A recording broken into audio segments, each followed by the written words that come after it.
Hello there. This is Ian Nethercott from the famous AutoHub Show. Today it's not a live show, even though it says that behind me. It's actually our interview series, and this is a one-on-one interview where I interview people from all sides of the auto industry, but also people who surprisingly are not in the industry as well. So definitely check out some of those interviews. But we've been trying to get this interview done for a while. Life happens where you're making other plans, weather, staffing, all kinds of stuff, especially in service. I don't know why that is, but service is always a little bit of a challenge, hence why I do a fixed stop show on Fridays. And if you're a parts person and you want to hear about parts, can you hold? That's definitely a feature of that episode from yesterday, so you can check it out online. So I have Robert, and Robert, you're muted, just so you know. Yeah, there we go. I'm aware. Robert, maybe you can tell us a little bit more about what you do, how you got here, and more importantly, why automotive? Because we all know that Yeah. that's kind of an interesting story all the time. So go ahead. Yeah. So, Robert Migliaccio, I've been doing automotive for 25 years now. I got into it just out of high school. Started as a detailer, detailing for an independent company through a Toyota store. From there, just kind of grew through everything fixed operations. So, parts driver, parts counterman, wholesale guy, system parts manager, and had the opportunity when we got a Mini Cooper store to join the service side of the world. Started learning everything on the service side. Grew into a service manager, parts and service director, fixed operations director, and currently I'm a service director at our CMA Valley Stanton stores, where we got 5 stores in this market, from Chrysler, Dodge, Jeep, Ram, Volkswagen, Honda, Nissan, and Subaru. So it's been a long road, but it's been a fun one. And why automotive? I don't know. I just love cars. I had 2 older brothers as we were growing up. They were into stereo systems at the times, coming up through I'm going to date myself here, the mid to late 90s, putting stereos in cars. So, I just got infatuated with, electronics, putting them in cars, making them look good, making them sound good, and having fun with them, and just kind of stick with me and kept going. So I just wrote it out, and here it is. It's been a lovely career thus far, and I got plenty more in front of me, I'm sure. Rock and roll. Yeah, I was actually, I just went out to, I guess, a late breakfast or lunch, and I went to what looked like the head shops I used to go in the 80s. And it was kind of funny because there's all these young kids working there. I'm like, I remember when these were like above retail in the 80s, and they were everywhere. They were Yeah, like, I sell the rock shirts and I sell the assorted other stuff. yeah, And yeah. they're now kind of a dying breed, but they're still selling the same rock shirts I remember from the 80s because nobody wants to buy, a shirt from a band from 2023. So it was kind of weird. It was like going back in time. I felt like I was going through those beaded, what are the beaded curtains they used to have way Yeah, back. yeah. I was like, wow, like, Iron Maiden and, Slayer and Dio. It was kind of hilarious. And I Oh, remember, upgrading stereo systems in my own cars. And actually, a couple of years ago, I had the opportunity to interview the guys from Truly who've come up with a Bluetooth yep. speaker where there's no wiring. You basically just drop it in your car and bam, stereo system. And I was like, that's something I wish I had in the 80s. I was Yeah, paying and I have six to rip hundred a bucks for whole trunk apart. Yeah, like instead of having like your whole trunk with speakers, it was like one speaker, drop it in, rock and roll. And That's it was great. kind of Yeah. so we talked a little bit about parts yesterday on the show. Obviously, as we look at tariffs and we look at increases in service parts inventory, but more importantly, probably service in general, because parts are part of it. Where do you see, like, as someone who manages multiple fixed ops departments, where do you see the focus being that ownership term of cars is stretching? So it used to be Yeah. 7 years now. I hear it's 13. Are you seeing a massive opportunity in service? Like, what do you see these days? I do. I think everybody that's kind of worked in the industry, or if you haven't been in the industry during the COVID period, we really kind of saw the onslaught of what happened to vehicle ownership, Yep. for the first big part where everything transitioned over, and there was a huge spike. So I think with the tariff situation, we just spoke about this the other day with our company, and there's such up and downs to it right now. We've kind of just let it lay kind of there, and if it's brought up, we talk about it. If it's not, we don't really discuss it, because even throughout the manufacturers, we don't have a lot of people involved in telling us exactly what's going to be, um, you know, what's going to be priced, what's not going to be priced, where the part's coming from. There's travel trips back and forth to different countries that can change the tariff. And so we haven't really kind of bit into it, but I think it is going to put that same focus point that we saw during COVID. We're going to see a large group of people holding on to their vehicles, unsure about purchasing probably, and then that's going to create just more for us in the longevity of the service departments and what we're doing. So it's bigger emphasis on us to take the lead again, really strive to set ourselves apart and kind of grow and hold down the building like we're supposed to. You know, get our fixed absorption in line and let sales do what they can with what they have and really make it happen. And you know, partnership with the manufacturers and hope that they're on the same scale as what we're looking to do, which is try to take care of the customer at the end of the day. So share those expenses down as kindly as we can, you know, absorption or pass along, however it's going to be. But hopefully it doesn't affect us too much. Again, it seems to be riding so far up and down, up and down. Every day seems like it's different. It's going to be tough to really nail it down until they come out with an official and let it ride. So. So what do you think on the parts inventory in terms of best practice? Would you order more parts just to have them on hand? Would you streamline what you got on parts? Would you, increase prices on parts? Like what, how do you deal with that if you've got, say, 5, 10, 15 locations with, I heard some numbers yesterday of like $500,000 in parts going, "Eh." Yeah, yeah. No, so our Chrysler store specifically in our group is about $1 million in inventory. We do a large fleet and wholesale business out of our stores there in Stanton. So we have a lot of inventory consistently and constantly going on. So you know, we didn't take the toll of it. We kind of in the mindset of keep it simple. We're gonna kind of monitor it, keep an eye on it. Yeah. But we're not going to do anything impulsively and kind of jump ahead. We kind of feel like the way it's going, we can kind of stay in front of it. The inventory we have, the inventory that the manufacturers are telling us is available, is still fairly decent and provided and allowed right now. So I don't think it's anything we really need to jump into crazy and really kind of embark on just stockpiling and getting our day supply up over what we need it to be. I think we can kind of hold tight, maybe increase the fast moving stuff, you know, filters, oil change, you know, stuff like that that we know we need on a daily basis, and let the little onesie twosies, things that we need just kind of roll in and take effect as they take effect, whether that's, we're not talking about 20, 30, 40, 50, $60,000 like cars are. So, we might see a dollar to $100 kind of difference in cost, which I think for most people isn't going to be a huge increase. Obviously it hurts still, but I don't think we see the same effect like we would see on the car side of things when they come through. So it's going to go up. It's definitely going to change the price, but I feel like parts are consistently and constantly kind of fluctuating as it is. Margins from across the board from what manufacturers have for MSRP to our cost is usually pretty good. So I feel like we're in a good place where, again, if the partnership comes in right from the manufacturer, we really won't see too much of an increase or too much of a hold.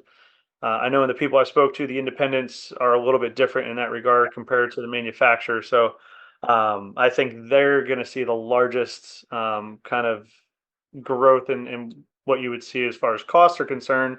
But then again, that still affects us because we still utilize them. In some cases, we have to get aftermarket parts. We don't have the factory stuff available, or we're trying to move a used car that's not a brand that we have, and the quickest part to get is through the aftermarket, not the manufacturer. And again, we'll see those costs as well kind of hit us, but it's definitely such a smaller scale. I feel just because of the cost of what we're dealing with, that we're really not going to see a huge problem with the part side of it. It's just going to be an inconvenience, if anything.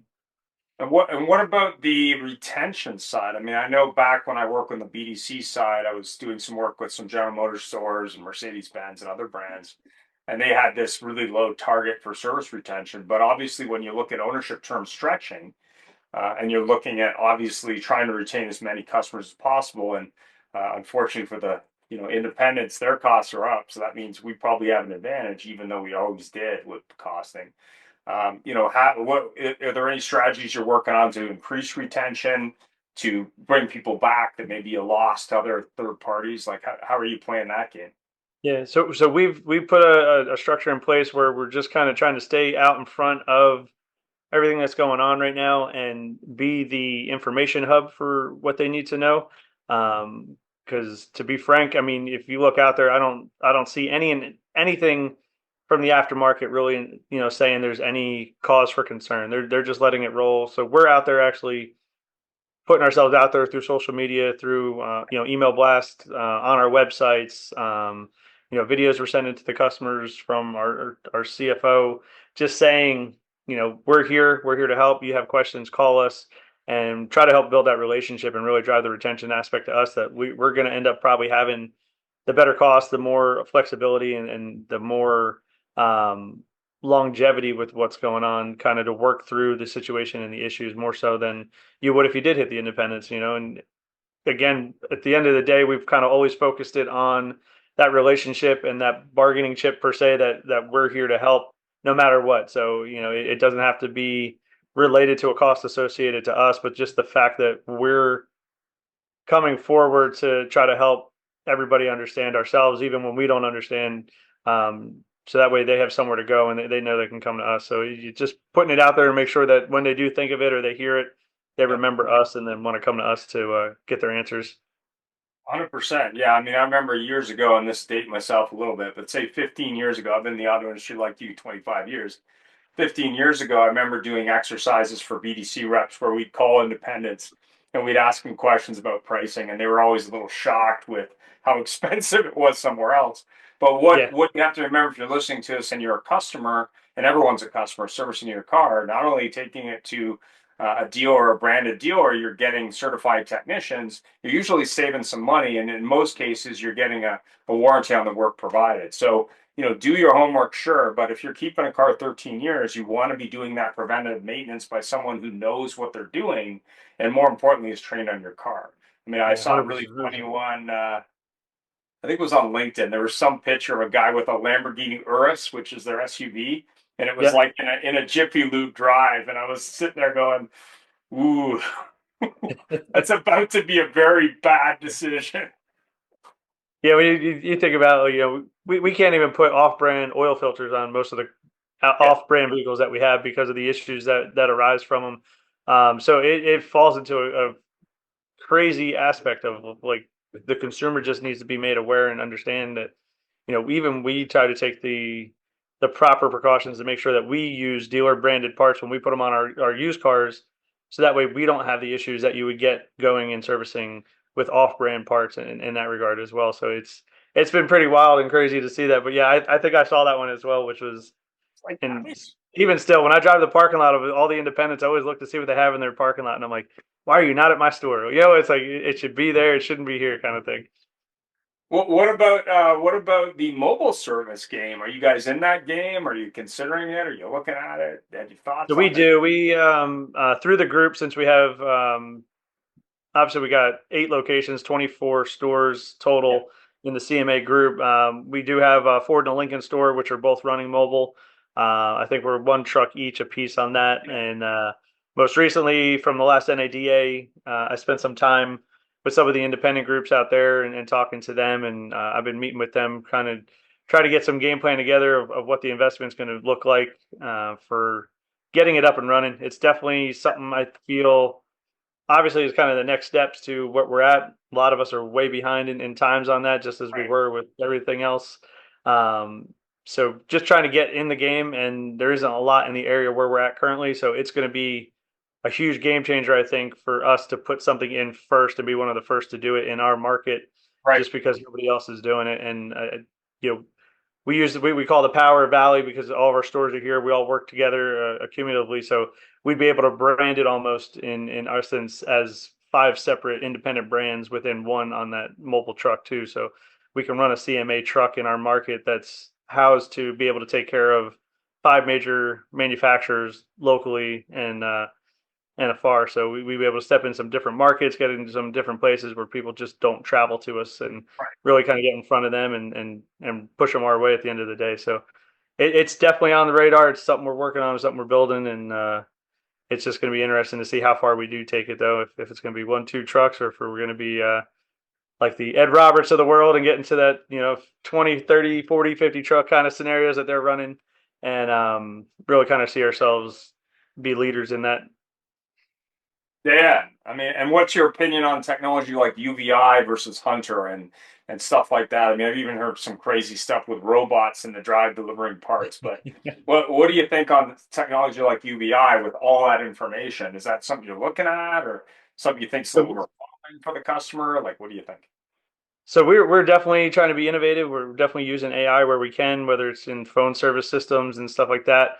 We've been real big on trying to get the parts runner situation, and when I saw the parts robots, I thought it was amazing to see something so simple actually be taken up because a lot of people don't want to do it. A lot of people don't want to be the runner. They don't want, they feel like it's an underclassed Yeah, yeah, job per se. I guess even though it's not. But I think you can build it right, and you can really kind of have the right process with it. But it's very interesting. I think I personally would if I had carte blanche to do whatever I want, I'd probably have 3 or 4 of them going through just because I think it's a great system to keep everybody in place and allow it to do what it needs to do. Obviously getting everybody on board for the expense structures of what those things cost in that is different, but yeah, no, man, I'm all for it. I'd love any form of technology that we can utilize to help bring it better. Whether it's just tools that we get or if it is actual kind of AI functions or things like that that can help us. But I have not personally demoed UVI or any of those. We have had a couple of the tire machine softwares that I've used in my time, and again, it's a simple tool, but I think overall it gives such a great aspect to what we give back to the customer as far as the information we can provide them, in such a quick turnaround time as well. By the time a customer drives over a tire check machine and gets into the service lane, and the advisor's greeting them, they've already got a report either to themselves or that we can present them right. in that 10 to 15 seconds it takes to kind of get that whole process started. So it's definitely good stuff out there. I think at the end of the day, pick the one that works best for your store, your shop, and use what's going to work for the staff and the I guess the layout you have per se, because putting the wrong product in the wrong service lane can make it even more troubling at the same time. Yeah, I was a little bit. I did a show with UVI, and I've interviewed them a couple of times at NVA, and I was kind of thinking about that 8 o'clock service line or the 8:30 service line of vehicles going. Okay, now I got a new problem. They all went through this machine, and now I got 10 people standing there going, "Okay, what? Am I done yet? Am I done yet?" And it's like so it caused a different problem. That was kind of interesting. And I was thinking about the robot because I did some work with the dealer group out of Tampa, and they had a night shift to do diesel trucks. So they had a Okay. parts work until 3 in the morning or something crazy. And I was like, it would be great to have the Amazon parts delivery and get rid of the parts guy. Like, who wants to be the parts guy at 3 a.m.? Whose hands are Yeah. up for that deal? But it Now, if was we can remotely do it, make it all pick the part, grab the part, pull the part, deliver the part, that'd be yeah, that'd be some futuristic stuff for sure. yeah. Like I was thinking about the robot going, yeah, during the daytime we've got a parts guy, but at night we only got like Kirby the bot or whatever that is. But yeah, I mean, I think when you're looking at it, whether it be online booking, whether it be technology in the drive, Dior Fax or X Drive or whatever your features are, soft technology like VinQ or other technology. What I liked about UVI was the ability to have that information quickly. But I think Yeah, to your point, much like at Costco, and I was at Costco earlier today, they got people running around the store, but then the bottleneck is in the checkout. It's not in the store. That's only part of the issue. So if I create a new bottleneck, which is a huge throughput at 8:30, and then I got a new problem, which is like, wow, now I've got like 20 angry customers that used to have to wait. Now they're not waiting in the front end; they're waiting in the middle. So that yeah. kind of causes other thing. Do you do loaners or do you use Uber delivery for that, or do you So we, have we a didn't get set into up? yeah, we did not get into the Uber. I know manufacturers have given us kickbacks and corporate rates and setups Yeah, like that to help make it appropriate. yeah, The area I'm in right now is a little more rural in essence, so it's not mhm, too city driven. So the amount of drivers available is not a huge pool to pull from. yeah, So I think we see more in the aspect of we're kind of very hometown. So yeah, if we got to get somebody a ride home, anybody in the dealership kind of jumps in, whether it's parts sales or service, loaner vehicles as needed for those simple things, and then all in all, just running kind of an express version at all of our stores to make sure that the customers that can't get a ride, don't have a loaner, and need to wait, we try to get them turned around quickly. And then as things arise, if it becomes a desire or a need to do more, having those ability to throw them in a loaner car or do something is definitely an option for us because the end of the day, it's the easiest way to help take care of the car if we do it then and when it's here instead of trying to, just like putting this meeting together. It'd be great if it was a one-time try, but you kind of find all the issues kind of keep arising, and it just pushes it off, pushes it off, pushes it off. So, um, you know, the best for us is always in the time in the moment. It gives the customer the most convenience and the most understanding of what we're doing. Obviously, outside of that, the fear is if a consumer leaves, they have more time to think about what they're doing, gives us Yeah. more time to shop us, more time to price match and all that stuff. Well, all that's okay and all that is good. We try to be fair in that so that way we don't have those issues, but it always just adds one more hurdle then at that point in time. So if we can remove those hurdles, we're definitely all for it. But all of our stores have some form of loaner vehicle, or we all jump in and try to assist in any way with getting somebody a ride if they need to. But ultimately, it's been pretty good. A large group of what we have either come in for some basic maintenance items and hang out with us, or we're thankful for what we get as far as consumers that like to drop off and leave their vehicle with us and give us the time with it. So. And do you have a unified BDC for the whole group, or is that by store, or how do you deal with call volume? Yeah, so we do it by store. So everybody's in the call group for each store, and we do just manage it at each store level. BDC obviously would definitely be something in the future for us to grow into, because even on our sales and service side, we keep everything a little independent to make it a little more catered to the store itself and what's going on at each store. But ultimately, again, being that we have the 5 stores and we can pull together if we need help or assistance, a lot of those things get pushed around and pushed over to different stores to help anyway. So we're always helping each other, but the overall call centers we keep independent to try to keep a little more one-on-one with what's going on in each store independently and have them a little more product special to the store that they're dealing with directly. And what's your biggest challenge on the call volume side? I mean, we did a show on Monday, I think it was Monday. Yeah, Monday. WTF are your people saying on the phone? But the reason for that show was the amount of calls being missed in North America by dealers. We had a show earlier on in the month where someone said they're working with a 50 rooftop group, and some of these stores were missing 1,500 calls, a month or something like that. But the thing that was interesting is someone I was on that show, actually, he provided some data based on 1 million calls of what percentage of calls and this and that. And I actually did a poll on LinkedIn, and like I think 40% said there's no way we can handle all the calls. So I thought that was kind of interesting. Yeah. What's your opinion on call volume, and more importantly, on maybe fixing as much of that as you can? Yeah, so the previous group I was with, I helped work with a AI phone system Yeah, for that purpose directly.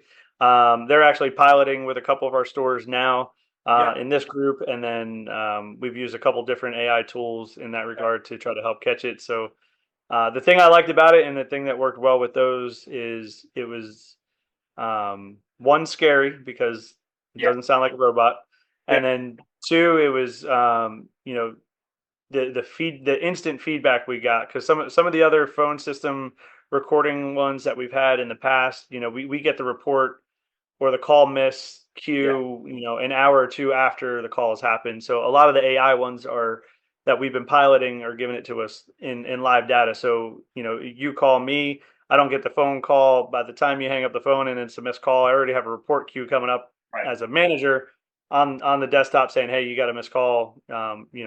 Either they can handle it or you can handle it, kind of situation. So it's definitely tough. It's always been the hardest part. I think we put a lot on the advisors.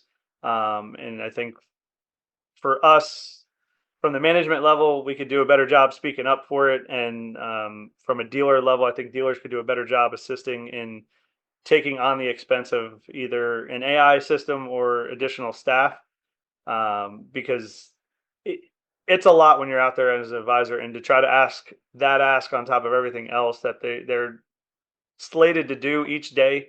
Yeah. I think it's a little unfair of us for what we ask them to do, and definitely got to be. If you spend a day or two in the trenches with them on the desk and try to run it yourself, you'd really understand exactly what it's like and why phone's ringing. I'm with a customer. I'm going to let it ring and go to voicemail. It's easier to process taking care of that customer right in front of you, and versus you know Yeah. the perfect world situation that we want to speak on and say that we take every call, we get every call, we don't miss any calls. But I think to be as real as possible on there. It's a tough position and situation for the advisors to be in, and we owe it to them and ourselves in the stores to really kind of look at features and functions to make it as simple as possible for them. And then just the customer feedback from that. I mean, that's huge for them. They get taken care of well, and they don't find themselves in a position where we are missing calls and we're able to get back to them quickly. Yep. And I take that for parts as well. I tell people all the time, and you made the joke, the parts hole kind of situation. The AI system I worked with, I put in our parts department just as much as I put in my service department, and we had just as much success in there as we did in the service department because the customers were just calling and hanging up. And Yeah. from a parts standpoint, when you call and hang up, you're not calling and hanging up and waiting and calling again. You're calling, hanging up, and you're calling the next vendor that you have on your list to get in. So I think from a BDC standpoint in that regard and just the technology that's out there, it's huge grab and a lot of stuff that's up in the air for us to keep and retain as long as we're willing to kind of invest in the process and the product. Yeah, well, that was what was funny. So what Kaylee said, which kind of surprised me, she said parts shouldn't be taking those upfront calls, as someone else should be screening that. And I said, well, who would that be? Who's the person doing that job? Yeah, yeah, exactly. Who's the in between runner to do that job? So that was kind of interesting. But more importantly, talking about AI, whether it be Numa or Brook, there's a bunch of them. The biggest concern there is basically to your point, what are they saying? But more importantly, do customers realize it? And Yeah. I think it's one thing after hours when you're closed, that's fine, whatever. But during business, is that the right process? And I can understand the apprehension. But the other show that I did a while ago was on video MPIs. And I remember when I worked for DRFX years ago, they were trying to get technicians to shoot still images. And the techs were like, yeah, I'm fixing the car, dude. I'm not like a videographer. I'm not shooting photos. Like, I'm not like doing Instagram or TikTok. Like, hey, man, I turn wrenches. Like, Yeah. that's my deal here. So, what's your opinion on video MPIs or still images in the service side in the shop? What do you think? So it's a big part of our to do. We just had our owners meeting on Friday, actually, Yep. yesterday. And one of the things that we kind of put on the table, which was a great representation of the presentation, because I never heard it put that way. But Liza, our CFO, she pretty much said, the whole process of a technician doing a video MPI is no different than the salesperson taking the customer on a test drive. You have no idea if you're going to get the sale or not off of it. You don't know what the reward's going to be in the long run, but you know that the benefit of you speaking with the customer and taking the time with them is what's going to help create the sale and the process of what we're going through.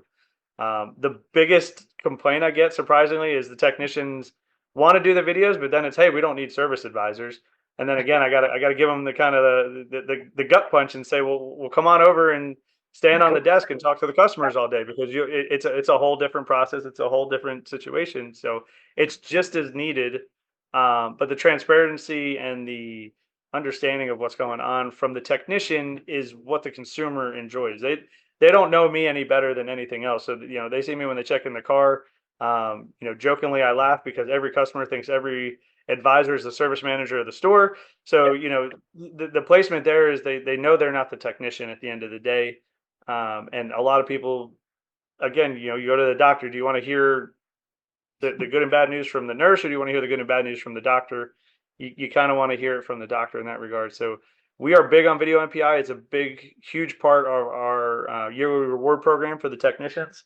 They have to actually have and uphold a certain percentage of video MPIs for the vehicles that they work on in relation to it. And at all of our stores, I mean, we do it. We do it very well. The whole group's been involved in it.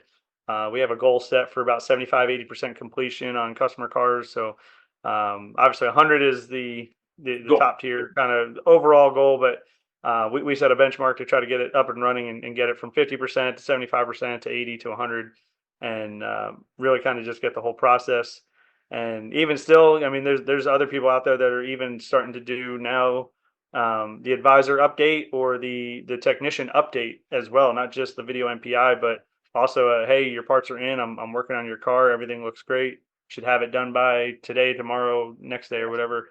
And utilizing that as the follow up versus just the advisor phone call as well. So Is it done it's yet? And yet, yeah, yeah. exactly. It's definitely the wave of it, and the generations we're coming into with smartphones and everything in your pocket. How do we not compete with that and stay up with it and say that nobody wants it at the end of the day? Because it's where we all live. I mean, regardless of age at this point in time, I think everybody has a smartphone. Everybody's got it in front of them. Email, text, phone, video, social media. It's all in your hand. So it's just a matter for us to step up and believe that we can be just as innovative as all these other platforms, and we don't have to stay archaic in what we do in the automotive world. Yeah, I mean, I remember working for DRFX and trying to convince technicians to go from a clipboard to a tablet, and they were like, I'm a clipboard guy. Yeah. And now you're It's like, going to okay, take the longer to tablet. push the buttons than it is to write it down. Yeah. But the funniest thing that I learned through one of our sponsors, Gale, was that the most watched TikTok videos for automotive are from technicians Yeah. because people are real curious because it's kind of like going into the kitchen at a restaurant. They have no idea what's going on.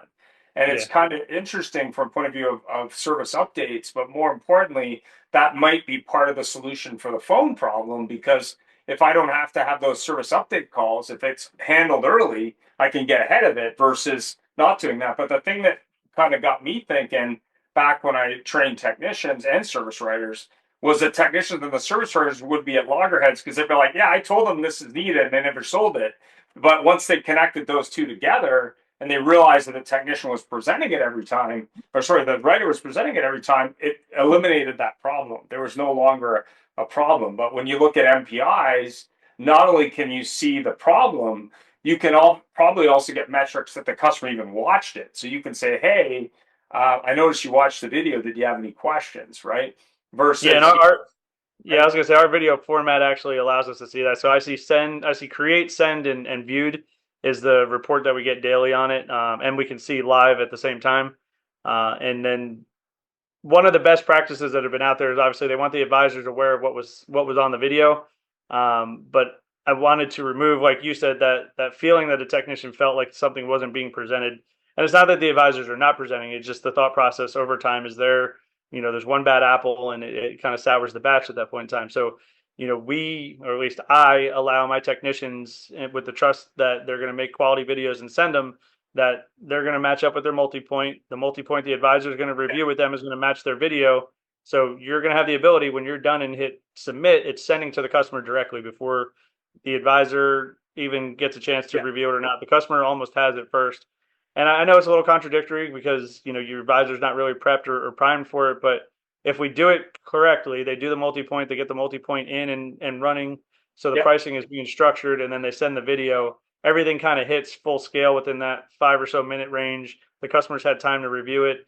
They're telling the customer that the advisor will reach out to them. So there's information that's already prepped and primed, ready to go to allow them to go ahead and do what they need to do moving out. So it's not um, quite the police body cam, but maybe that's coming.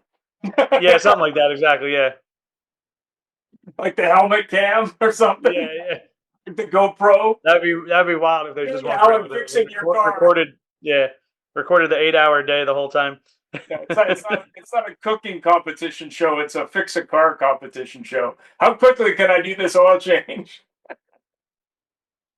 Anyway, well, I appreciate the time and the thought process. Did you have any final thoughts in terms of what you feel is going to be the biggest opportunity in 2025 as we roll into the almost the second half of the year? Is there anything that you're seeing that's really going to be a big opportunity that you guys take advantage of? I think ultimately, obviously, as you hit kind of in the start with the tariff situation coming on, there's going to be a lot of uncertainty. So I think we just need to be prepared in the service departments to take on the flexibility of what's going to happen because it's going to be very similar. We're going to see it kind of just slowly and gradually start picking up again, and just being prepared in that regard. So that's all I would say out there is everybody just get ready for it. Make sure your staff's in line. Don't wait until it happens. Make sure you have your team trained. Make sure they're aware of what's going on. Don't let them speak to the I don't knows. Let them be just as informed as you are, and share a common kind of ideal of what you want them to give feedback to. So we sound like the specialists we're supposed to be when they Yeah. call the dealer level. So we just got a lot of prep work, get through this next half of the year, and see what the quarters kind of close out in, and how we can end the year better. But I think we're just a very simple process. Just to go back to the basics and get ready for the increase that's going to be coming because I'm sure it's going to happen. And sell everyone tires. That's my advice. Tell You're in everyone times, the yes. service department, you're not doing that. You need to start doing that. And I used an example. I was looking at a set of tires for my car. So I went to an independent store and they gave me this, which is a quote. Yeah. Then I went to a Chrysler dealer. This was impressive. It's 4 pages of Yep. like what tires and what they recommend and why. And I was like, wow, this is like it's like a manual on what tires to Yeah. buy. And I was Good, like, good, better, best probably as well too. oh yeah, it's like much different than years ago when it was like, yeah, okay, that's what we got. Did you want that? That's what came with the car. So Yeah. it was interesting because tires are the biggest retention tool a dealer can have in service, and I think a lot of dealers go, I don't make money on tires. It's not about the money, man. It's No, it's about not. the customer, 100%. Yeah, and I kind of got a little slap in the face the other day. I had a customer walk in and they came in for some check engine light issue, Yeah, and then we got on the conversation of do you guys do this type of work here? And we went through it. And he's like, oh wow, I just figured you guys were only here for like when cars break down and the independents can't fix them, they send them to you. I'm like, no, we're here for so much more than that. So again, we utilize the same thing, just marketing and social media to stay out there and broadcast that we have it, we want it, and yeah. we can be just as competitive at the end of the day. If you don't think Costco and Walmart are going after tires, you're not paying attention. Those guys, Yeah. I used to just They see want them you in the store. selling. I used to just see them Yeah. selling tires, and then you went somewhere else. Now they're like, no, we put them on, and then the next step will be, yeah, we do brakes. So Yeah. you got to be. I went into Costco today, and they had a big thing with exclusive discount for brand X. But when you look at Amazon getting into car sales, it wouldn't surprise me at all if Costco had representatives from their local dealers in store. Like I think that would be a really interesting model as a Yeah. local dealer to go to your local Costco and go, hey man, can I offer a special deal for your members? Could I just have a person here? There's actually a shopping mall where I used to live. It was kind of interesting. I think it was a Mazda store. They built a mini showroom in a shopping mall. And I was like, that's interesting. And they did it very much like a real location. And I was like, because they got the throughput, right? So they were just picking Yeah. up. Yeah. But it was all about execution, right? So anyway, I appreciate you That's taking it. the time No, and I have appreciate it. a Thank great you, man. weekend. You too, man. Take care. And I'll share that detail with you. It's on call volume. It's an analyst of a million calls. That's pretty cool. It's Yeah. by Thank you. state, it's by country, it's by department. It's a really interesting bit of data that might help you. All right, man. I Let me appreciate know it, on man. Thank you, sir. AI.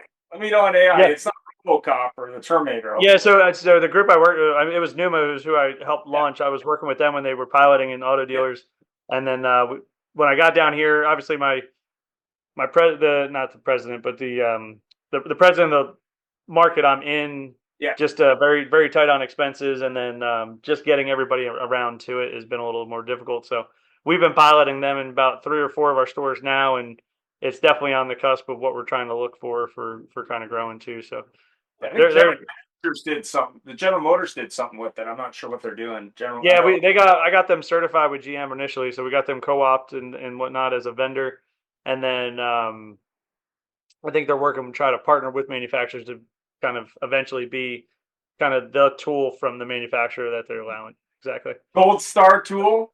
Exactly. Yeah, gold stuff. Tool. Yeah. So they can Okay. charge a little more for the middleman and sell you the same product Less back. money for us. Sounds good to Yep. me. Yeah, yeah. All I right. appreciate it, man. Thank you, sir.